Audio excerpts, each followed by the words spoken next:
इन्नल हम्दुलिल्लाह नहमदुहु व नस्तईनुहु व नस्तगफिरुहु व नऊज़ु बिल्लाहि मिन शुरूरि अनफुसिना व मिन सय्यिआति अअमालिना मन यहदिहिल्लाहु फला मुदिल्ल लहु व मन युद्लिल फला हादिय लहु व अशहदु अल्ला इलाहा इल्लल्लाहु वहदहु ला शरीका लहु व अशहदु अन्न मुहम्मदन अब्दुहु व रसूलुहु या अय्युहल्लज़ीना आमनुत्तक़ुल्लाहा हक़्क़ तुक़ातिहि व ला तमूतुन्ना इल्ला व अंतुम मुस्लिमून या अय्युहन्नासुत्तक़ू रब्बकुमुल्लज़ी ख़लक़कुम मिन नफ्सिन वाहिदा व ख़लक़ मिनहा ज़ौजहा व बस्स मिनहुमा रिजालन कसीरन व निसाअ वत्तक़ुल्लाहा अल्लज़ी तसाअलूना बिही वल अर्हाम इन्नल्लाहा काना अलैकुम रक़ीबा या अय्युहल्लज़ीना आमनुत्तक़ुल्लाहा व क़ूलू क़ौलन सदीदा युस्लिह लकुम अअमालकुम व यग़फिर लकुम ज़ुनूबकुम व मन युतिल्लाह व रसूलहु फ़क़द फ़ाज़ फ़ौज़न अज़ीमा अम्मा बअद फ़इन्न ख़ैरल हदीस किताबुल्लाह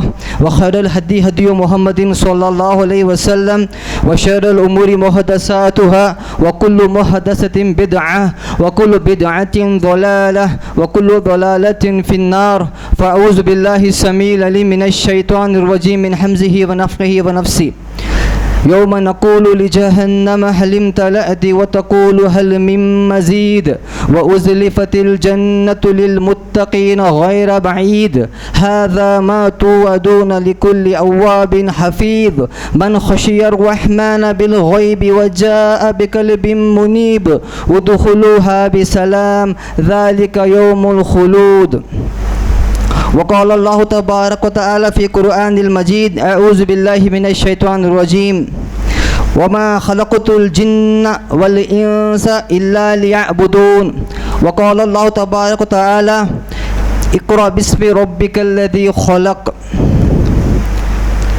मोहतरम बुज़ुर्गों, दोस्तों,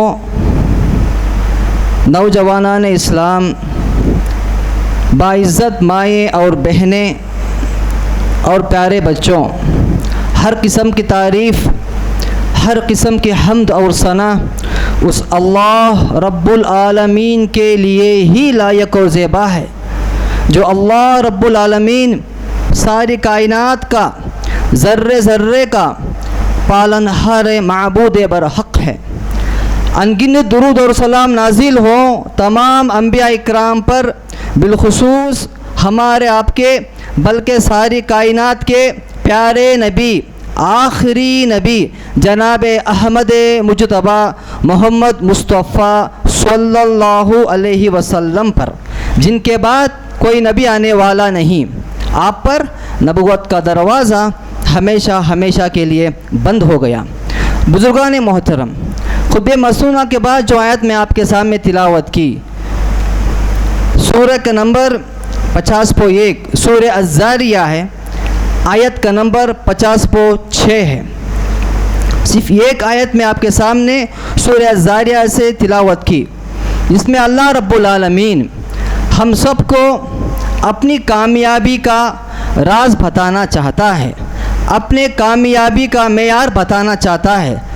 दुनिया में हमें आने के बाद किस काम पर लग जाएं, कौन सा काम करें जिसमें हमारी कामयाबी और कामरानी है। अल्लाह रब्बुल आलमीन इस बात को इस आयत में कहता है। अल्लाह ने कहा वमा खलक़तुल जिन्ना वल इंसा इल्ला लियअबुदून। अल्लाह ने कहा मैंने जिन्नात और इंसानों को सिर्फ इसलिए पैदा किया है ताकि वो सिर्फ मेरी ही इबादत करे। अल्लाह ने बहुत वाज़ेह तौर पे, बहुत खूबसूरत अंदाज में बिल्कुल समझ आ जाए अपने बंदों को, अल्लाह ने कह दिया मेरे बंदे जो मैंने इंसानों को हो या जिन्नात को हो मैंने दुनिया में जो भेजा है, उनका काम मेरी बंदगी करना है। अल्लाह की बंदगी में इंसान की ज़िंदगी है। शायर ने बहुत खूब कहा, बहुत प्यारे अंदाज में कहा, इंसान की ज़िंदगी में अल्लाह की बंदगी है, इंसान की ज़िंदगी में अल्लाह की बंदगी है। जो ज़िंदगी में अल्लाह की बंदगी नहीं वो ज़िंदगी नहीं, वो शर्मिंदगी है। बहुत खूबसूरत अंदाज में कहा कि अगर इंसान की ज़िंदगी में अल्लाह की बंदगी नहीं, वो बाहैसियत एक शर्मिंदगी की ज़िंदगी हो जाती है।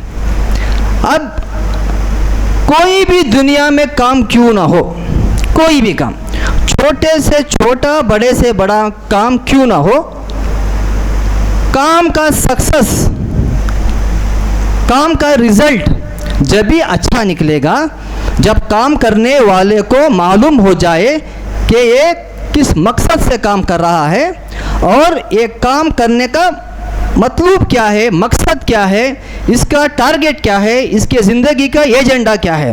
कोई भी काम क्यों ना हो, छोटे से छोटा बड़े से बड़ा काम क्यों ना हो, अगर इंसान भूल जाए कोई काम करने के वक्त मैं ये काम क्यों कर रहा हूँ, तो वह काम कामयाब नहीं होगा, सक्सेस नहीं होगा। अल्लाह ने बहुत वाज़ेह तौर पे इंसानों को और जिन्नात को कहा, हम बिलखुसूस इंसानों की बात करेंगे। अल्लाह ताला ने बहुत वाज़ेह तौर पे कह दिया, मेरी बंदगी करने के लिए मैंने तुमको ज़िंदगी दी दुनिया में मैं तुमको भेजा। अभी हमारा टारगेट हमको पता चल गया, मालूम हो गया। नबी करीम सल्लल्लाहु अलैहि वसल्लम इरशाद फरमाते हैं, सहीह बुखारी की हदीस, अब्दुल्लाह इब्न उमर रज़ियल्लाहु ताला इरशाद फरमाते हैं, प्यारे नबी सल्लल्लाहु अलैहि वसल्लम ने कहा, कुन फी दुनिया का अन्नका गरीबुन औ आबिरु सबीलिन। प्यारे नबी सल्लल्लाहु अलैहि वसल्लम ने इंसान के ये टारगेट जो अल्लाह ने उसको दिया है दुनिया में कि अल्लाह की बंदगी करना है, ये बात को समझ में आने के लिए बहुत प्यारी मिसाल प्यारे नबी ने समझा दी। प्यारे नबी ने कहा, ऐ इंसान तू दुनिया में इस तरह ज़िंदगी करना जिस तरह एक मुसाफिर ज़िंदगी करता है, जिस तरह एक राह पे चलने वाला, कोई रास्ते में चलने वाला जिस तरह ज़िंदगी करता है, तेरे मिसाल भी दुनिया की ज़िंदगी उसी तरह होना चाहिए। हमको समझ में आता है कोई इंसान रास्ते में सफ़र कर रहा है, समझो 15, 20, 50 किलोमीटर का सफ़र कर रहा है, वो एक बाज़ार से निकला है, उसके घर को वो जाना है, चल रहा है 50 किलोमीटर का सफ़र है, अंदाज़ा लगाओ उसे 2-3 घंटे का सफ़र तय करना पड़ेगा। बीच में दरमियान में अगर उसे थकावट हो गई, सुस्त हो गया, तो क्या करेगा भाई, 5 मिनट के लिए कोई झाड़ के नीचे बैठ जाएगा, साये तले झाड़ के नीचे बैठेगा, 5 मिनट आराम करेगा या 10 मिनट आराम करेगा या 15 मिनट आराम करेगा। आराम करने के वक्त उसके दिल में वही ख्याल होगा कि मेरी मंजिल कहाँ है, मेरी मंजिल कहाँ है, मैं किस वास्ते यहाँ पे बैठा हूँ, मैं कहाँ से निकला था, कहाँ पे जाना है, मैं ये 5 मिनट यहाँ पे बैठा हूँ, किस वास्ते बैठा हूँ, फ़ौरन मुझे यहाँ से निकलना है, तैयारी मेरी मंजिल की करना है, बस मंजिल की तरफ चले जाना है।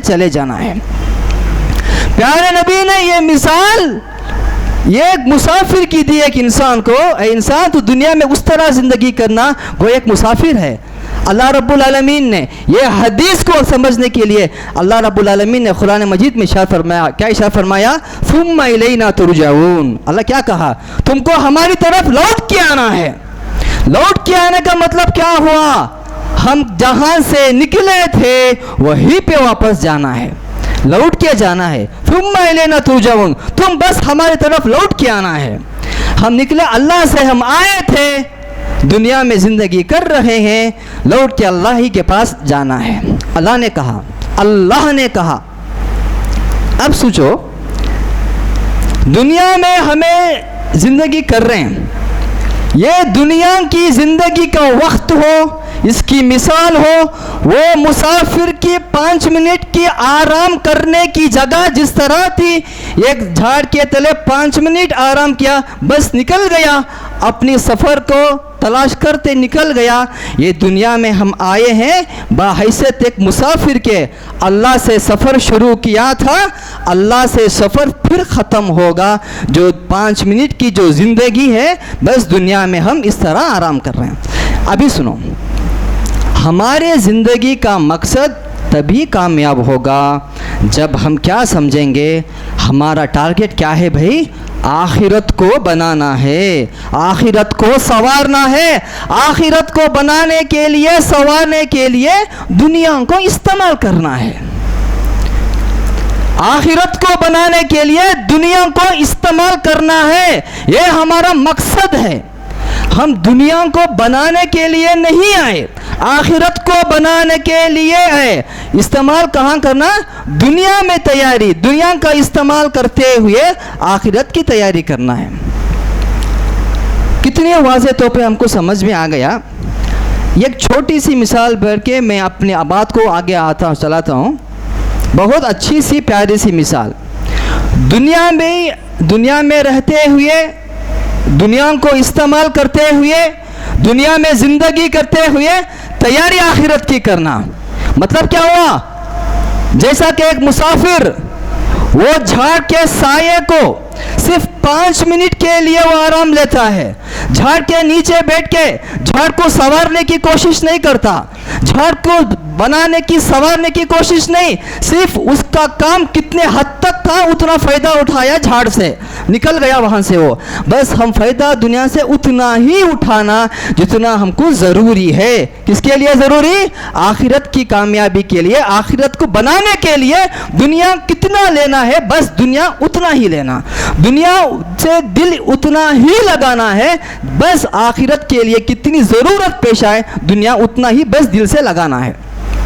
मैं बहुत बेहतरीन मिसाल, मैं आपसे बात जो कहना चाहता हूँ उसका तमहीद बन रहा हूँ, उसके बारे में आपको बता रहा हूँ कि बाद में मैं क्या बोलने वाला हूँ।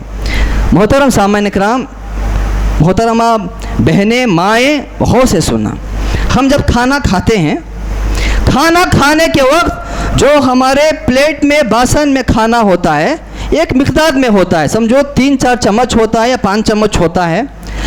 खाना खाने के साथ अचार जो खाते हैं, अचार जो खाते हैं कितना लेते हैं भाई? आधा स्पून लेते हैं, या बहुत ज़्यादा बोले तो 1 स्पून लेते हैं अचार। खाना खा रहा है 3-4 चम्मच, अचार जो है बहुत मज़ेदार है, बहुत मज़ेदार है, लेकिन वो ले रहा है कितना? आधा चम्मच, 1 चम्मच। इसमें उसकी सेहत भी अच्छी रहेगी, वो खाना भी खा सकेगा। अगर इसके बरखिलाफ वो 4-5 चम्मच अचार ले ले, 1 स्पून खाना ले ले, ये समझते हुए अचार तो बहुत लजीज है, बहुत मज़ेदार है, बड़ा अच्छा जायका है इसमें, क्यों ना 4-5 चम्मच अचार क्यों ना खा लिया जाए। अगर अचार की जगह वो खाना डाल लिया, खाने के मिकदार में अचार खा लिया, 1 मिनट सोच के बोलो, क्या उसकी सेहत बरकरार रहेगी? क्या उसकी सेहत बरकरार रहेगी? हर एक दिन भी नहीं रहेगा वो सेहती से। बिल्कुल यही मिसाल, दुनिया आखिरत को कमाने के लिए दुनिया कितना हम लेना है उतना ही लेना, आखिरत की तैयारी के लिए दुनिया कितना इस्तेमाल करना है उतना ही इस्तेमाल करना। हमारे आंख के सामने आखिरत सवर कर बताएगी, मज़ेदार बताएगी, लजीज बताएगी, हमारे आगे दुनिया अच्छा की तरह सामने उभर के आएगी। होशियार इंसान वही है, अक्लमंद इंसान वही है जो आखिरत को आगे लगकर दुनिया उतना ही इस्तेमाल करता है जितना उसको चाहिए। बात समझ में आ गई? अल्हम्दुलिल्लाह, बहुत समझ में आ गई।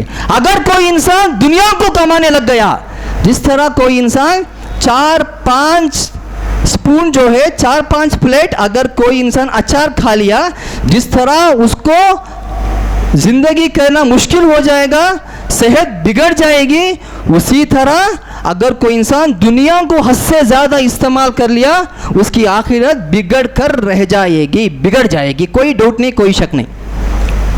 अभी हम सबको समझ में आ गया। क्या समझ में आया भाई? हमें दुनिया में आए सो मकसद क्या है? अल्लाह की इबादत करना। अल्लाह की इबादत करने के लिए दुनिया को इस्तेमाल करना, दुनिया को बस उतना ही इस्तेमाल करना जितना इस्तेमाल किया तो आखिरत नहीं बिगड़ेगी, आखिरत का परसेंटेज कम नहीं होगा, बस उतना ही इस्तेमाल दुनिया को करना।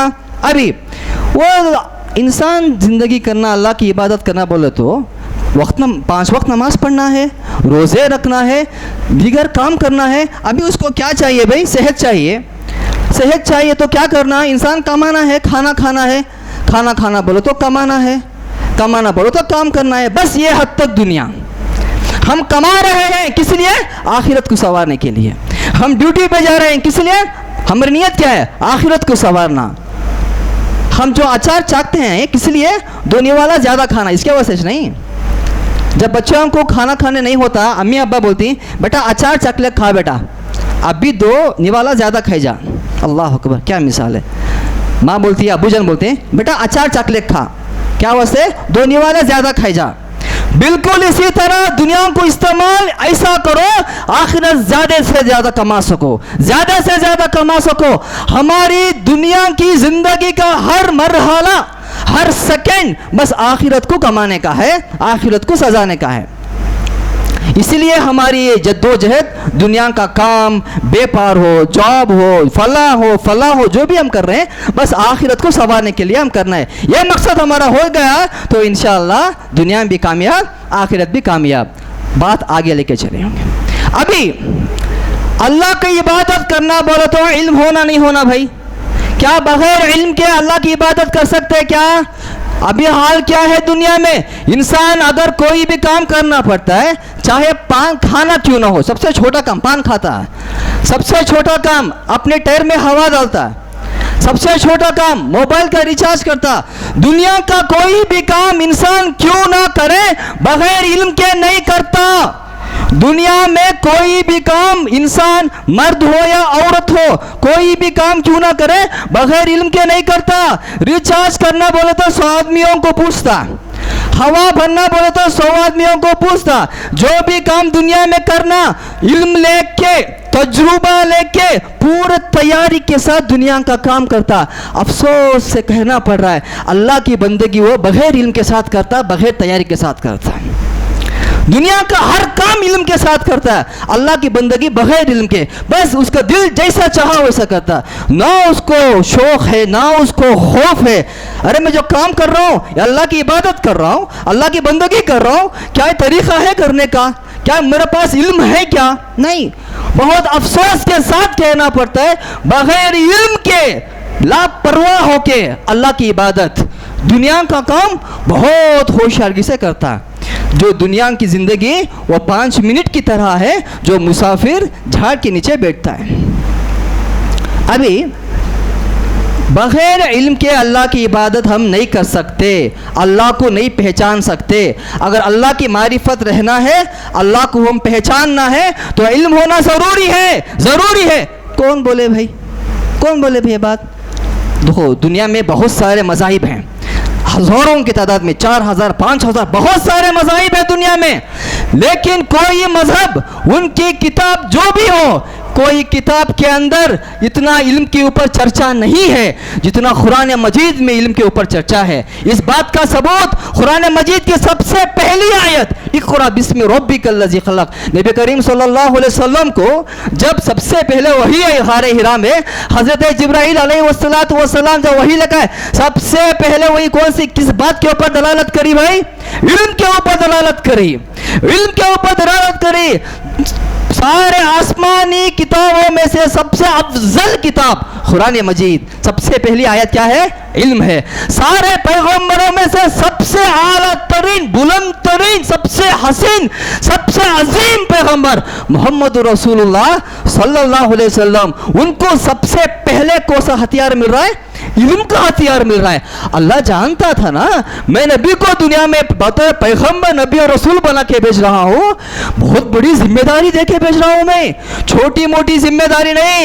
एक मुल्क को संभालने के लिए सैकड़ों एमपी, सैकड़ों एमएलए, सैकड़ों चीफ मिनिस्टर, सैकड़ों गवर्नर, बहुत सारे लोग मिलके भी एक मुल्क को संभाल नहीं सकते। ये मेरा नबी दुनिया में जाके सारी दुनिया के चप्पे चप्पे, कोने कोने में, गोशे गोशे में ये दीन इस्लाम को फैलाना है। बहुत बड़ी जिम्मेदारी देके भेज रहा हूं। ए नबी सल्लल्लाहु अलैहि वसल्लम, ये तुम्हारी जिम्मेदारी निभाने के लिए सबसे पहले इसकी तैयारी करो, सबसे पहले ये हथियार तुम्हारे हाथ में रखो। कौन सा हथियार है? इल्म का हथियार, इल्म नाफिया, इल्म का हथियार। अल्लाह अकबर कबीरा। ये इल्म देखो, जिस वक्त आयत नाजिल हुई, प्यारे नबी सल्लल्लाहु अलैहि वसल्लम के पास पैसे थे क्या जी? लाखों करोड़ों रुपए पैसे थे, माल दौलत थी क्या? नहीं थी। हालांकि दीनी काम के लिए माल दौलत की जरूरत बहुत ज्यादा है। नबी करीम सल्लल्लाहु अलैहि वसल्लम उस वक्त उनको गिने चुने साथी थे। उस वक्त हज़रत खदीजा रज़ियल्लाहु ताला अन्हा उनकी सपोर्ट के अलावा प्यारे नबी सल्लल्लाहु अलैहि वसल्लम को सबसे ज़्यादा सपोर्ट कहाँ मिल रहा था उनको? जिस वक्त वही आने से पहले। ऐसे वक्त में अल्लाह चाहता था तो उनका फ्रेंड सर्कल जो है, सहाबा का सर्कल जो है, जो उनके ख़ानदान का सर्कल जो है, उनको मजबूत करता अल्लाह रब्बुल आलमीन। अल्लाह ताला सबको नज़रअंदाज करके सबसे पहले किसको ला कर रख दिया? इल्म को। पहले क्या कहा? पहले क्या सीखो? इल्म। नबी करीम सल्लल्लाहु अलैहि वसल्लम के पास जब हज़रत जिब्राइल अलैहिस्सलाम आके बोले इक़रा बिस्मि रब्बिकल्लज़ी खलक़, पढ़ो किसके नाम से? रब के नाम से जिसने क्या किया? पैदा किया। पढ़ो रब के नाम से जिसने पैदा किया। प्यारे नबी सल्लल्लाहु अलैहि वसल्लम जब सुनते हैं कहते हैं मा अना बि क़ारिन, मुझे पढ़ना नहीं आता भाई। अल्लाह अकबर। नबी सल्लल्लाहु अलैहि वसल्लम ने जिब्राइल को कहा मुझे पढ़ना नहीं आता। बहुत गौर से सुना भाई। हज़रत जिब्राइल अलैहिस्सलाम एक बार दबोचा, अपने सीने से लगा के दबाया। इसका मतलब इंशाल्लाह आखिर में आपको समझ में आएगा। एक बार सीने से दाग के लगाया, फिर छोड़ा, फिर पूछा पढ़ो, नहीं पढ़ना आता नहीं, फिर दबाया, इतना जोर से दबाया। नबी करीम सल्लल्लाहु अलैहि वसल्लम इरशाद फरमाते थे मुझे उस वक्त जिब्राइल इतने जोर से दबाया मैं बर्दाश्त नहीं कर सका। क्या जुमला है सुनो, मैं बर्दाश्त नहीं कर सका, मुझे इतना जोर से दबाया। किसने? हजरत जिब्राइल ने। क्या हो रहा है? ट्रांसफर हो रहा है ना इल्म। 3 बार दबाया, उसके बाद नबी करीम सल्लल्लाहु अलैहि वसल्लम को इल्म आया, पढ़ना शुरू किए। क्या मालूम पड़ा? इल्म का रास्ता फूलों का रास्ता नहीं, इल्म का रास्ता कांटों का रास्ता है। इल्म हासिल करने के लिए तुम्हारे अंदर कितनी ताकत है, कितनी इस्तिताअत है, कितना हौसला है, कितना सब्र है, सब इस्तेमाल करना पड़ेगा, नहीं तो इल्म नहीं आता। मोहम्मद रसूलुल्लाह ने इतना तकलीफ बर्दाश्त की इल्म हासिल करने के लिए। हम और आप किस खेत के मूली हैं जी? हमें बोलते हैं आराम से एसी के नीचे बैठो तो इल्म आ जाना, आता इल्म है? नबी करीम सल्लल्लाहु अलैहि वसल्लम इतना तकलीफ बर्दाश्त किए। दूसरी बात सुनो, अगर चाहते थे हजरत जिब्राइल एक दबाव में सारा इल्म दे सकते थे। 3 बार दबाए, मतलब क्या हुआ? इल्म आसानी से नहीं मिलता। यह मिसाल है, प्यारे नबी की जिंदगी हमारे लिए मिसाल है, जहां प्यारे नबी सल्लल्लाहु अलैहि वसल्लम इतना तकलीफ बर्दाश्त करने के बाद में इल्म आया उनको। हमें इल्म हासिल करना कितना तकलीफ उठाना है, कितना तकलीफ उठाना है। कोई भी दुनिया में दावा नहीं कर सकता कि बहुत बड़ा इल्म वाला हो गया बगैर तकलीफ के। इसकी दलील क्या है? प्यारे नबी सल्लल्लाहु अलैहि वसल्लम की जिंदगी इसलिए बेहतरीन दलील है, बेहतरीन मिसाल है। गोया इंसान आसानी से मालदार बन सकता है, वो इंसान आसानी से पहलवान बन सकता है, लेकिन इल्म वाला नहीं बन सकता। कौन? नबी सल्लल्लाहु अलैहि वसल्लम की ज़िंदगी हमारे लिए एग्जाम्पल है, प्यारे नबी की ज़िंदगी कहती है। अल्लाह चाहता था कि नबी सल्लल्लाहु अलैहि वसल्लम अफजलुल अंबिया हैं, सबसे बड़ी जिम्मेदारी है, इसलिए सबसे बड़ा हथियार ले लो ताकि तुम तुम्हारे टारगेट में, तुम्हारे मकसद में कामयाब हो सको।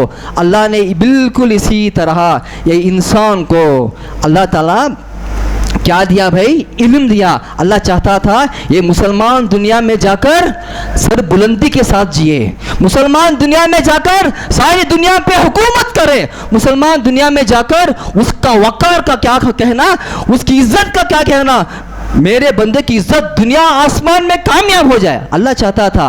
अल्लाह ने क्या दिया? सबसे पहले इल्म दिया। प्यारे नबी ने वो इल्म को ले लिया, कामयाब हो गए। आज का मुसलमान इल्म को छोड़ दिया, नाकाम हो गया। दुनिया में हर तरफ अल्लाह चाहता था मुसलमान को दुनिया में इज्जत आना। कहाँ है भाई इज्जत? कोई इंसान ना बोलने की ज़रूरत, ना उसे कोई समझाने की ज़रूरत।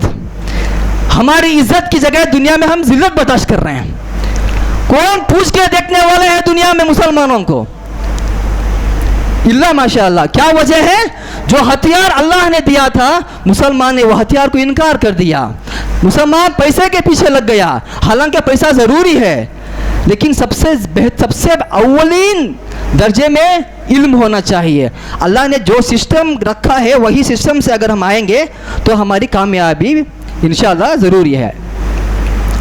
अभी अल्लाह ने चाहा इंसान को मैं दीनदार बनाऊं, मेरे बंदों को, मेरे बंदियों को मैं दीनदार बनाऊं, मेरे बंदा मेरी बंदी दुनिया में दीनदार हो, ताकि दुनिया भी उनकी कामयाब हो जाए, आखिरत भी उनकी कामयाब हो जाए। अभी हम ना दीनदार किसे बोलते हैं? अभी दीनदार कौन है? दीनदार हमारी नज़र में, हमारे माहौल में, हमारे आसपास हमारा क्या सोचने का अंदाज है, हमारा क्या समझने का अंदाज है? बोलो भाई, दीनदार किसे बोलते हैं? क्या हमारे पास दीनदार वो इंसान नहीं जो मर्द के पास लाखों का रुपया का बैंक बैलेंस हो, लाखों की रुपये की कार रखने वाला, गाड़ी रखने वाला हो, हजारों के पैसा का मोबाइल रखने वाला हो, या कम से कम नाउज़ुबिल्लाह दिन में 100-200 रुपये का सिगरेट पीने वाला हो? ये इंसान हमारे नजर में आला तरीन बुलंद तरीन बन गया। वल्लाह ये इंसान आला तरीन बुलंद तरीन नहीं, वो मर्द आला तरीन बुलंद तरीन दीनदार है, जिसके रगो रगों में अल्लाह के रसूल का मोहब्बत बसी है। जो इंसान हलाल और हराम कमाई की तमीज रखकर जिंदगी कर रहा है, जो इंसान दुनिया में हर लम्हे में अल्लाह को राजी करने की कोशिश कर रहा है, वो दीनदार है। हमने क्या समझा है दुनिया में दीनदार औरत कौन है? क्या हमने ये तो नहीं समझा कि दुनिया में दीनदार अच्छी औरत वो है जो बहुत अच्छे खानदान की हो, जो सिर्फ बहुत पैसे वाली हो, बहुत खूबसूरत हो? वो औरत अल्लाह की नज़र में अगर उसके पास दीन नहीं है, अल्लाह रब्बुल आलमीन की इज्जत की कसम, वो ना हुस्न अखलाक की है, ना वो दीनदार है। कौन सी औरत दीनदार? वो औरत दीनदार जो अल्लाह रब्बुल आलमीन को इतना मोहब्बत करती हो, इतना मोहब्बत करती हो, अल्लाह की मोहब्बत के आगे ना उसके शोहर की मोहब्बत आड़ आएगी, ना उसके बेटे की मोहब्बत आड़ आएगी, ना उसके बाप की मोहब्बत आड़ आएगी, ना उसके भाई की मोहब्बत आड़ आएगी। ये औरत ये दीनदार है। अगर दीनदार औरत किसी की घर की बहू बन जाए तो इंशाल्लाह वो घर जन्नत का बगीचा है। अगर बगैर दीनदार की औरत किसी के घर में आ जाए वो तो जहन्नम का घड़ा बन जाएगा। अभी हमको मालूम पड़ा दीनदार कौन है। अभी दीनदार औरत को बनाना कैसा, दीनदार मर्द को बनाना कैसा, दीनदार औरत को बनाना कैसा, दीनदार बच्चों को बनाना कैसा? ये कहीं मार्केट की मिलने की चीज़ क्या बगैर आसान से आगे आ जाते कि हमारे पास कैसा बनाना, कहाँ मिलता है? मोहतरम भाइयों, हम जो अपने बच्चों को देखो, सबसे आला तरीन बुलंद तरीन वक्त वो है बचपनागी का। हज़रत हसन बसरी रहिमहुल्लाह ताला इरशाद फरमाते थे, बच्चों को अपने बचपनागी में इल्म दो। क्यों? बच्चे जो अपने बचपनागी में इल्म लेते हैं वो पत्थर की लकीर की तरह होती है, वो पत्थर में नक्शा करने की तरह होती है, कभी टूटती नहीं, कभी हलती नहीं। ये बचपनागी बच्चों की सबसे आला तरीन वक्त है, सबसे अजीम वक्त है, सबसे मुकद्दस वक्त है। मैं कहना चाहता हूँ, अगर अल्लाह रब्बुल आलमीन की मारिफत बचपन से दिलाई जाए, जो हम स्कूल कॉलेज को भेजते हैं अपने बच्चों को, हम और आप सब में भेजते हैं अपने बच्चों को स्कूल कॉलेज में, क्या हमारा ख्याल ये तो नहीं अपने बच्चे स्कूल और कॉलेज में जिस तरह दुनिया की पढ़ाई पढ़ रहे हैं इस तरह दीनदार भी बन जाएंगे? क्या आपने ये उम्मीद बांध के रखा जो स्कूल जो कॉलेज हमारी बच्चियों को बुर्खा पहनने मना करे, जो स्कूल जो कॉलेज हमारे बच्चियों को पर्दा करना मना करे, जो स्कूल जो कॉलेज हमारे बच्चियों को इस्लाम का जो सिस्टम है उस पर अमल करने के वजह से मना करे, क्या वो स्कूल कॉलेज हमारे बच्चियों को दीनदार बना देगी? क्या ख्याल है हमारा? जो बच्चे स्कूल कॉलेज जाते हैं हमारे बच्चों को दाढ़ी रखना मना कर देती है। हमारे बच्चे इतना कंप्लेंट लेके हमारे पास आते हैं कि हमको प्रिंसिपल दाढ़ी रखने पे गाली दे रहा है, हमारा हेडमास्टर हमको दाढ़ी रखने में गाली दे रहा है। क्या करें? कॉलेज छोड़ दें, स्कूल छोड़ दें या दाढ़ी निकाल दें? सवाल यहाँ तक आ जाता है, क्या वो स्कूल कॉलेज के ऊपर इतना भरोसा हो गया जो बच्चों को दाढ़ी रखने नहीं देते, क्या हमारे बच्चों को दीनदार बना देंगे? चलो अभी तो भरोसा तो उड़ गया अभी स्कूल कॉलेज पे कि बच्चों को दीनदार नहीं बनाते। इल्ला माशाअल्लाह अगर कोई इस्लामिक स्कूल हो तो बात अलग। अभी कहाँ मिलता? बच्चे दीनदार कहाँ बनते हैं? बच्चे दीनदार कहाँ बनते हैं? बच्चों को दिन कहाँ से आता है? बच्चे हमारे दीनदार कहाँ से बनेंगे? अभी ऐसे हालात में ये परेशानी तो बस थी हमारे लिए, और एक परेशानी सर पे। क्या परेशानी सर पे? जब से स्कूल और कॉलेज में मोबाइल का सिस्टम कंपलसरी हो गया, कंपलसरी हो गया। स्कूल और कॉलेज में मोबाइल की पढ़ाई कंपलसरी हो गई, इंटरनेट कंपलसरी हो गया। मैं समझता हूं कि दुनिया में कोई भी माँ बाप ना रात में सुकून से सो रहे हैं, ना दिन में सुकून की चांस ले रहे हैं, सांस ही नहीं ले पा रहे हैं। पता नहीं मेरे बेटे को कौन सा फोन आया कि प्रिंसिपल का फोन आया कि मास्टर का फोन आया कि और किसका फोन आया कि डर, 24 घंटा डर। बच्चों के बारे में माँ बाप इतना डर रहे हैं ये 10 साल से, शायद 10 साल के पहले 15 बच्चों को पालने वाला भी इतना ना डरा हो। इतना डर रहे हैं अब जमाने में एक बच्ची के लिए, जो बच्ची मोबाइल लेके, इंटरनेट लेके अपने मोबाइल में स्कूल जाती हो, कॉलेज जाती हो। वो बच्चा जो स्कूल को कॉलेज को जाता हो मोबाइल के जरिए से, हर वक्त ना पूछ सक रहे हैं ना खामोश खेल सक रहे हैं कि हालत है ही नहीं है भाई। ये फितने से कौन बचाएगा? सिर्फ अल्लाह बचाएगा जब इंसान के अंदर, बच्चों के अंदर दीन आया तो, नहीं तो नहीं, ये तो चांस नहीं है। क्या हम नहीं चाहते हमारी माँ से, हमारे भाइयों से सबसे सवाल है, क्या हम नहीं चाहते कि हमारे बच्चे हमारे आंख की ठंडक बने? क्या हम नहीं चाहते हमारे बच्चे हमारे दिल का सुकून बने? क्या हम नहीं चाहते हमारे बच्चे, हमारा घर, हमारा मोहल्ला, हमारा पड़ोसी सबकी इज्जत रखे? हम नहीं चाहते। अगर चाहते हैं तो ये हमारी आलसी क्यों है बच्चों के दरमियान? क्यों हम बच्चों को दीनदार नहीं बनाते? क्यों हम बच्चों को नज़रअंदाज कर रहे हैं? हम 8 घंटा स्कूल में वक्त देने के लिए तैयार बच्चों को, आधा घंटा मस्जिद में वक्त देने के लिए तैयार नहीं। अल्लाह पकड़ेगा गिरा बांध के, क्या है भाई जवाब? 8 घंटा स्कूल को वक्त देने के लिए तैयार, आधा घंटा नहीं दे सकते। स्कूल में बच्चों को अगर असेंबली में खड़ा है परवाह नहीं, मारे परवाह नहीं, पीटे परवाह नहीं, मस्जिद में उस्ताद उफ बोले तो भी लड़ाई को आ जाते। अगर अल्लाह पकड़ेगा ना, जवाब तैयार करके रख लो। मेरा मुंह बंद कर सकते हैं, मुझे आइंदा हफ्ते से यहाँ पे खड़ाने की भी आप रोक सकते हैं, कुछ भी कर सकते हैं। रब्बुल आलमीन जिसके हाथ में सबका कंट्रोल है, ये एक चीज़ का हिसाब रखता है। वो जब अल्लाह ताला बताएगा हशर के मैदान में, ए बंदे देख तेरा किताब, वो देख के बोलेगा अल्लाह ये कैसी किताब है अल्लाह, ना छोटे से छोटी चीज़ छोड़ी है, ना बड़े से बड़ी चीज़ छोड़ी है, सब भी आ गए ना इसके अंदर। ये हालत आने से पहले इसका जवाब हम तैयार करके रख लेना। मोहतरम भाइयों, मैं एक छोटी सी बात करके मैं अपनी बात ख़त्म करता हूँ। जो आज का उन्वान जो बनाया था हमने, जो दीनदार बच्चों को कैसे बनाएं। हमारी ज़िंदगी में अगर कोई चीज़ को हासिल करना है, उसकी अहमियत दिल में है तो काम आसान, नहीं तो काम बहुत मुश्किल, पहाड़ की तरह हो जाता है। अगर माँ बाप के दिल में दीन के ऊपर अहमियत है, दीन के ऊपर मोहब्बत है, तो उनके बच्चों को दीन के इल्म के साथ छोड़ना बहुत आसान उनको। ये तो पहाड़ की तरह दिखता है। कैसे पहाड़? क्या करते हैं मौलवी साहब, क्या करते हैं हजरत? बच्चा आज 7 घंटे को उठना, जल्दी रेडी होना, बसा को तैयार रहती है, स्कूल को जाना, फिर आता 4 बजे, फिर 4:30 से ट्यूशन, 6:30 तक ट्यूशन, 4:30 से 6:30 तक ट्यूशन। उसके बाद बच्चा सुस्त हो जाता है। टाइम रहा तो 6:30 से 1 आधा घंटा पढ़ने आता है। तो क्या करना होता है मौलवी साहब? बच्चा ना सोच कर देखो, अब जितना बोले अब तक आए, सारे चीज़ें दुनिया के लिए कर रहे हैं। आधा घंटे के आवाज़ से भीख मांग रहे हैं लोग, बच्चे को भेजो आखिरत संवारने के लिए, यार को आधा घंटा देने के वास्ते तैयार नहीं। अल्लाह पकड़ता है, हमें हिसाब नहीं आता हैगा। अल्लाह ताला पक्का हिसाब रखने वाला है। पकड़ लिया। अम्मा आयशा रज़ियल्लाहु ताला अन्हा फरमाती है, सहीहुल बुखारी में क्या बोलते हैं?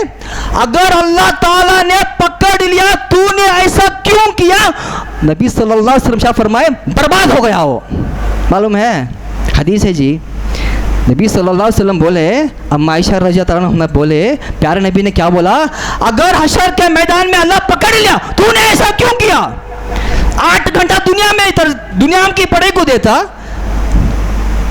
आधा घंटा भी मेरी पढ़ाई को नहीं देता था, वो भलाई तेरे लिए थी, क्यों किया?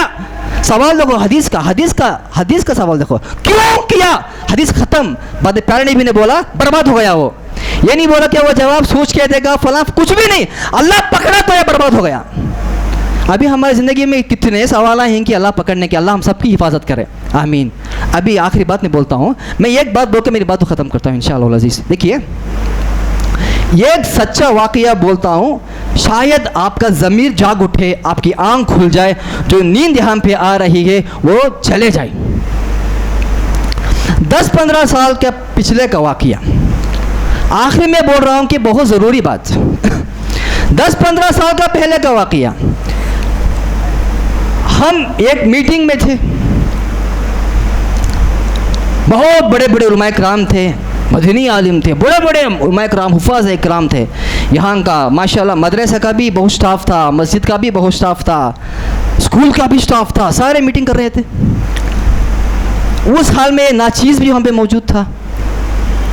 वहाँ पे सवाल उठा, वहाँ पे कहने वाले कहे, देखो हालत बहुत नाजुक है बच्चों की अब स्कूलों में, बहुत गौर से सुनना, बहुत नाजुक है हालत बच्चों की स्कूलों में, ख़ास तौर पे वो स्कूल जिसे क्रिश्चियन मिशनरीज़ कहा जाता है, जो स्कूल को क्रिश्चियन चला रहे हैं, क्रिश्चियन भाई चला रहे हैं, जो हमारे इसी मुल्क के क्रिश्चियन भाई जो स्कूलों को चला रहे हैं, वो स्कूलों में ज़्यादा परेशानी हो रही है। कहने वाले ने कहा क्या हो रही है, उन्होंने एक वाक़या बयान किया। उन्होंने कहा देखो एक स्कूल में ऐसा हुआ, सारे बच्चों को जिसके अंदर जहन नहीं है, बच्चों को, मासूम बच्चे 7 साल 8 साल 9 साल यहाँ तक 10 साल की उम्र के बच्चे जो अल्लाह की मारिफत से बहुत दूर हैं, उनको समझ में नहीं कि मज़हब किसका नाम है, उनको समझ में नहीं है कि अल्लाह क्या है, अल्लाह का दुश्मन कौन है, शिर्क क्या है, तौहीद क्या है, सुन्नत क्या है, बिदात क्या है, कुफ्र क्या है, ईमान क्या है, किसी चीज़ को उनको मालूम नहीं। ऐसे बच्चों को लेते हैं, स्पेशली मुसलमान बच्चों को लेते हैं, लेके जो वाक़या गुजरा वो वाक़या बता रहे थे। उन्होंने क्या किया, एक बार सारे बच्चों को पूछा, बच्चे जो जो तुम्हारा माबूद है, जो जो तुम्हारा गॉड है, सबको तुम्हें पुकारो, आंखें बंद करके पुकारो, ये बोलो कि ये केक आके तुम्हारे बैग के अंदर आ जाना 5 मिनट के अंदर, ये केक का पीस 5 मिनट के अंदर तुम्हारे बैग के अंदर आ जाना, पूरे आंखें बंद करो, पूरे पुकारने वाले ऐसा पुकारो या ऐसा करो, कुछ भी करो, 5 मिनट का टाइम पुकारो। सारे मासूम बच्चे क्या किए, अपना बैग क्लोज किया, जो मुसलमान था उसने अल्लाह को पुकारा, अल्लाह केक दे, अल्लाह केक दे, अल्लाह। जो फला मज़हब का था उन्हें उसको पुकारा, जो फला मज़हब का था उन्हें उसको पुकारा। उसके बाद वहाँ के टीचर ने कहा, स्टाफ ने कहा, देखो बेटा 5 मिनट तो हो गए, तुमको तो तुम्हारे माबूद पे बहुत भरोसा है, अभी तुम्हारे आंख खोलो, तुम्हारी आंख खोल के बैग निकाल के चेक कर लो, जिसके ऊपर तुमने भरोसा किया है, जो माँ बाप ने तुमको सिखाया है, जो तुम कहते हो, जो भरोसे के लायक जो तुम कहते हो, क्या तुम्हारा माबूद केक दिया है क्या, निकाल को देखो। बच्चों ने निकाला, जाहिर बात है केक नहीं था, केक नहीं था, कोई बच्चे के बैग में केक नहीं आया। उसके बाद टीचर ने समझाया, देखो बेटा इसीलिए कहते हैं कभी भी हक़ की बात कड़वी होती है, हक़ की बात को मानने के वास्ते दिल डरता है, लेकिन हक़ की बात मानना बेटा। सुनो मैं अभी तुम्हें बोलता हूँ, तुम्हें जो क्रिश्चियन भाइयों का जो माबूद है, जो उनके हिसाब से सुब्हानहु तआला अम्मा युशरिकून, वो जो कहते हैं कि वो जो उनका जीसस जो है उनका माबूद है, नऊज़ु बिल्लाहि मिन ज़ालिक सुब्हानहु तआला अम्मा युशरिकून। उन्होंने कहा बच्चा कोई भी हो यहाँ पे बैठा हुआ, सब भी ईसा अलैहिस्सलाम को पुकारें, कहो ईसा अलैहिस्सलाम तुम हमारे माबूद हो, मुझे केक का पीस दे दो। इनको भी 5 मिनट पुकारो, पूरे पुकारना, चाहे यहाँ पे कोई भी मजहब से ताल्लुक़ रखने वाला क्यों ना हो, पूरे पुकारो, पूरे पुकारो। सारे बच्चों ने, मासूम बच्चे थे जी, क्या जी मालूम उनको शिरकत हो, वो उम्र में 7-8 साल के बच्चे, सारे आंख बंद किया, पुकारने लगे, अरे ईसा जो भी है, अरे ईसा केक दो, केक दो, केक दो। ये 5 मिनट दरमियान के हिस्से में टीचर ने सबका बैग खोला, केक अंदर रख दिया, केक सबके बैग के अंदर रख दिया। 5 मिनट में सारा मामला ख़त्म, समेट लिया। बाद में बच्चों को बोला, अभी देख लो बेटा, पूरे खोले तो केक है, अल्लाह, पूरे बोल रहे हैं केक है, कैसा आ गया। टीचर ने कहा, देखो ये सच्चा माबूद है, नऊज़ु बिल्लाहि मिन ज़ालिक सुब्हानहु तआला अम्मा युशरिकून। अल्लाह पाक है, बरतर है, बुलंद है जालिमों से, जो अल्लाह की ज़ात में शिरक करते हैं। बोला देखो, बोले ना तुम्हारा माबूद गलत, क्या भी ताकत नहीं है, झूठे हैं, देखो हमारा माबूद जो है सच्चा है, तो केक आ गया तुमको। देखो 5 मिनट में तुम्हें दुआ किया, केक का पीस आ गया। तुम्हें ज़िंदगी भर दुआ करे तो क्या क्या नहीं मिलता। अभी सुनो, बिलफर्ज समझो, अगर ये बच्चे मदारिस को जाने वाले नहीं रहेंगे, मकतब को जाने वाले नहीं रहेंगे, मस्जिद से उनका ताल्लुक नहीं, उनका रिश्ता नहीं, मदारिस से उनका ताल्लुक नहीं, उनका रिश्ता नहीं, सिर्फ सुबह से शाम तक ट्यूशन को जाने वाले होंगे, स्कूल को जाने वाले होंगे। 99 100% ऐसे बच्चे क्या होंगे भाई? गुमराह हो जाएंगे, फिसल जाएंगे। कब फिसलेंगे मैं आपको बोलता हूँ। अभी माफ़ करना सबसे, क्योंकि कभी कभार आता हूँ 5-10 मिनट ज़्यादा ले लेता हूँ, माफ़ करना, माफ़ी चाहता हूँ आपसे, क्योंकि बात तो कुछ ऐसी ही है। ये बात बोलने के लिए मैंने अब तक तमीज़ बांधी थी। इमारत बनते हैं, बिल्डिंग बनते हैं, उसके पहले क्या बनते भाई? पाया बनते हैं ना जी, पाया डालते, बेसमेंट डालते हैं। समझो बेसमेंट जो है, पाया जो है बहुत नाजुक है, ताकतिश नहीं, ऐसा ही डाल दिया। उसके बाद इतना ज़बरदस्त, इतना आला तरीन बिल्डिंग बना, बहुत करोड़ों का पैसा लगा दिया। क्या वो बिल्डिंग टिक पाएगी? नहीं टिक पाएगी ना। क्यों? पाया घटने, पूरी बिल्डिंग पड़ जाती है, एकदम पूरी बिल्डिंग एकदम पड़ जाती है। बिल्कुल इसी तरह अगर बच्चों का पाया बराबर नहीं, अगर बच्चों की जिंदगी में उनकी बुनियाद दीन पे नहीं है, पता नहीं बच्चे आगे चल के क्या होंगे। हमने बहुत सारे ऐसे मुसलमानों को देखा, बेहतरीन खानदान में पैदा होकर 30-35 साल के बाद मुर्तद हो गए। कोई हिंदू बन गया, कोई यहूदी बन गया, कोई ईसाई बन गया। आप बेहतर जानते हैं, हमने ऐसे हालत में देखा कि क्या ऐसे बच्चों का जो हिस्ट्री पढ़ते हैं, उनके लिटरेचर पढ़ो, उनकी हिस्ट्री पढ़ो, जो मुर्तद हो गए, मालूम पड़ता है ये बच्चों की जिंदगी कहां से पैदा हुई, ये बच्चों का एजुकेशन कहां से शुरू हुआ। क्या इनका कोई ताल्लुक था मदारिस से, मकतब से, मस्जिद से? ताल्लुक नहीं था।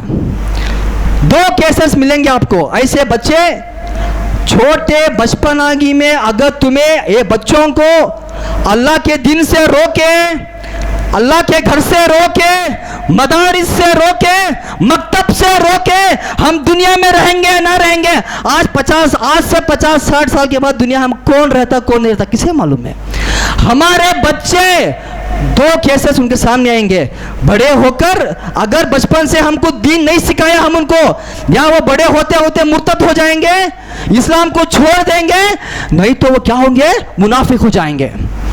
डाउट, दिल में डाउट, उनकी नमाज भी पढ़ते रहेंगे, रोजा भी रखते रहेंगे, हज को भी जाते रहेंगे, सदका व खैरात भी देते रहेंगे, खैर खैरात भी करते रहेंगे। दिल में सारी जिंदगी डाउट रहता, सारे चीज़ों को अल्लाह बनाया, अल्लाह को कौन बनाया हिंगा? हमें अल्लाह को देखेश नहीं ना, ये कैसा हो सकता है? अभी हमें साइंस में तो मैं साइंटिस्ट हूँ, मैं इतना बड़ा पढ़ के हूँ, बगैर कोई चीज़ अपने आप तो नहीं बनती ना।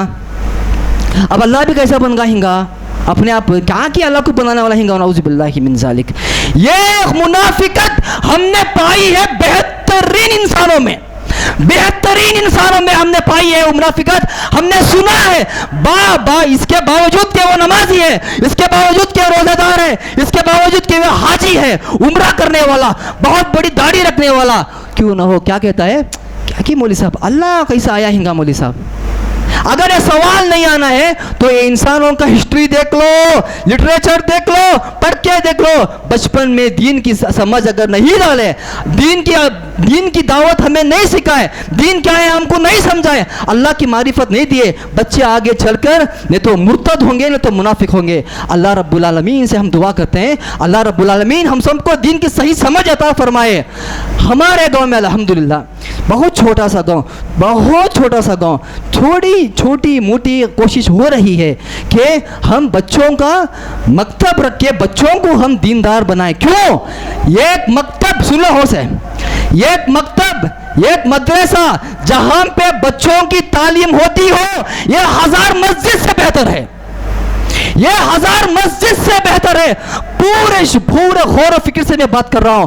जो मस्जिद में अल्लाह मकतब का इंतजाम नहीं है, जो मस्जिद में बच्चों का पढ़ाई का इंतजाम नहीं है, ऐसे 1000 मस्जिद भी एक मदरसा जो है उसका कंपटीशन नहीं कर सकते। जो मदरसा किसको बनाता है?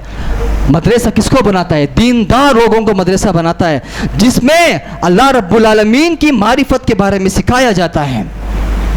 हम बस मस्जिद बन रहे हैं, मस्जिद पढ़ रहे हैं, लोग आ रहे हैं, पढ़ रहे जा रहे हैं। वहां पे अगर मकतब का इंतजाम नहीं तो कोई माना ही नहीं रखती वो मस्जिद, कोई माना ही नहीं रखती वो मस्जिद। इसलिए छोटी पोटी हमने कोशिश शुरू की है। अल्हम्दुलिल्लाह जो भी कोशिश हो सके हमारे मस्जिद के जिम्मेदारों से अल्हम्दुलिल्लाह करते आ रहे हैं। सबसे गुजारिश है कि आप सपोर्ट करें। कैसे सपोर्ट? बच्चों को भेजें। मैं बच्चों को भेजें। आप कितना मुश्किल से आते हैं, अल्हम्दुलिल्लाह नमाज़ पढ़ने के लिए मुसल्ली बहुत बहुत दूर से आते हैं, बहुत दूर से आते हैं। देखो बूढ़े हालत में चेयर पे बैठ के भी पढ़ने नहीं होता फिर भी पढ़ते हैं, बैठ के पढ़ने नहीं होता फिर भी पढ़ते हैं, ठंड में आते हैं, बारिश में आते हैं, माशाअल्लाह कितना कितना मुजाहिदा करके आते हैं, तकलीफ़ बर्दाश्त करके आते हैं। शैतान को गुस्सा आ जाता है, शैतान बोलता है कैसा तभी कर को मैं तेरा अमल को कम करना। क्या करता है, देखो मस्जिद में आते हो, किसी को टारगेट नहीं है, अल्लाह वहदहू ला शरीक की कसम, किसी को टारगेट करके नहीं बोलना है। यहाँ पे खड़के बयान देने वाला वो छोटा मोटा काम नहीं करता, ऐसा टारगेट करके किसी को बयान नहीं देता। इल्ला माशाअल्लाह अगर किसी में पाए जाए तो वो सुनना है, अमल करना है बस। शैतान क्या करता है, देखो इन आने के बाद उसे थोड़ा गुस्सा मंगाता मस्जिद में, बहुत सब्र करके आते हैं दूर दूर से, यहाँ पे आने के बाद गुस्सा हो जाता है इंसान। अभी देखो अगर फुल गर्मी है, मस्जिद में करंट नहीं है तो एकदम गुस्सा भड़क गया इंसान। समझो अगर मच्छर ज़्यादा है तो इंसान ज़्यादा भड़क गया। समझो अगर छोटे मोटे बच्चे गुस्सा कर रहे हैं, कोई खेल रहे हैं, कोई नाच रहे हैं, बच्चों के ऊपर गुस्सा हो गया। ये कभी क्या मालूम शैतान की चाल है। मेरे प्यारे भाइयों, आपकी सेहत में, आपकी उम्र में अल्लाह बरकत दे, आपके सेहत में, आपकी उम्र में अल्लाह बरकत दे। आप समझिए शैतान की चाल है, आप अल्लाह का वास्ता अपने आप को कंट्रोल करें। आप शैतान के फरेब में ना आए, शैतान के धोखे में ना आए, शैतान की चाल में ना आए। अल्लाह की कसम में शैतान का चाल है, आपको शैतान आपकी नेकियों को बर्बाद करना चाहता है। अपने आप को थाम के रखें। नबी करीम सल्लल्लाहु अलैहि वसल्लम ने कहा, मैं एक दिन नमाज के लिए खड़ा था, ये नियत से खड़ा था बहुत लंबी नमाज पढ़ो। आज नफिल की बात नहीं हो रही है, सो यहाँ नमाज जमायत की बात हो रही है। सो मेरा दिल चाहा मैं आज लंबी नमाज पढ़ूं, नमाज शुरू कर दिया। कौन बोल रहे हैं भाई, मोहम्मद रसूलुल्लाह बोल रहे हैं, यह हदीस है। मेरा दिल चाहा लंबी नमाज पढ़ो, मैंने नमाज को शुरू किया, मैंने एक रोते हुए बच्चे की आवाज़ को सुना। जैसे ही मैंने एक रोते हुए बच्चे की आवाज़ को सुना, मैंने फौरन मैंने नमाज को ख़त्म कर दिया। मेरा दिल ये गवारा ना किया बच्चा रोता जाए, उसकी माँ के दिल को तकलीफ होती जाए। देखो बच्चे के रोने की आवाज़, वो भी दूर से आ रही है, रोने की आवाज़ दूर से आ रही है, रोने की आवाज़ दूर से आ रही है, यहाँ सुना रही है तो बच्चा कितने ज़ोर से रोता हैगा। प्यारे नबी ने यह ना कहा बच्चों को बुला ले कौनों को मस्जिद को। प्यारे नबी ये ना कहा कहीं को तुम्हें बच्चा रोता है, कहीं को छोटा बच्चा बुला ले कहते, नहीं कहा, सब्र किया। ये सब्र करने का तरीका मोहम्मद रसूलुल्लाह ने हमको सिखाया। हम उम्मती हैं मोहम्मद रसूलुल्लाह के, उनकी हर सुन्नत में मर मिटना है। अगर बच्चे मस्जिद में शरारत करें तो इंशाल्लाह प्यार से हम समझाएंगे, हमको टारगेट नहीं करेंगे। ये सुन्नत मोहम्मद रसूलुल्लाह सल्लल्लाहु अलैहि वसल्लम है। क़यामत के नज़दीक ऐसा होगा, शैतान बहुत चाल करेगा कि छोटे से छोटे चीज़ में शैतान बहकाए भटकाए। हम अपने आप को काबू रखने की कोशिश करेंगे और अल्हम्दुलिल्लाह यही मकतब में इंशाअल्लाह बच्चों की सहूलत के लिए अल्हम्दुलिल्लाह मस्जिद के जिम्मेदारों ने ये निज़ाम भी किया कि वैन नहीं है, बच्चों को इंशाअल्लाह उनके घर जाके मोहल्ले जाके इंशाअल्लाह बच्चों को लाएगी। आप कितने भी लोग यहाँ पे हैं, आप सब दुआ करें हमारा इस मकतब को, आप सब दुआ करें हमारे इस मकतब को। हमने जो एक मिशन लेके निकला है कि कुरान मजीद सब पढ़ना है, सब अमल करना है, छोटे हो बड़े हो बच्चे हो सब इसमें हिस्सा लें। कैसे हिस्सा लें, अपने बच्चों को भेजें, कोई हरज नहीं, रोड उंगल क्या ना, अभी कोई हरज नहीं, कोई टेंशन नहीं। इंशाल्लाह वैन आएगी, आपके घर घर आएगी, अल्लाह के लिए सबको लेके आएगी। आखिर में ये एक बात मैं कह के अपनी बात को ख़त्म करता हूँ। एक शायर ने कहा, ये गाँव पे बहुत फिट होती है अल्हम्दुलिल्लाह, हम जो मकतब बच्चों को पढ़ा रहे हैं, उसने कहा, ऐ आंधियों संभल कर चढ़ना इस गाँव में, ऐ आंधियों, ऐ तूफानों, ऐ फिजाओं संभल कर चलना इस गांव में, उम्मीद के चिराग जलाए हैं हमने। अल्लाह रब्बुल आलमीन हम सबको, हम जो भी छोटी मोटी इबादत कर रहे हैं, जो भी छोटी मोटी कोशिश कर रहे हैं, सबको अल्लाह रब्बुल आलमीन इसको कबूल करे।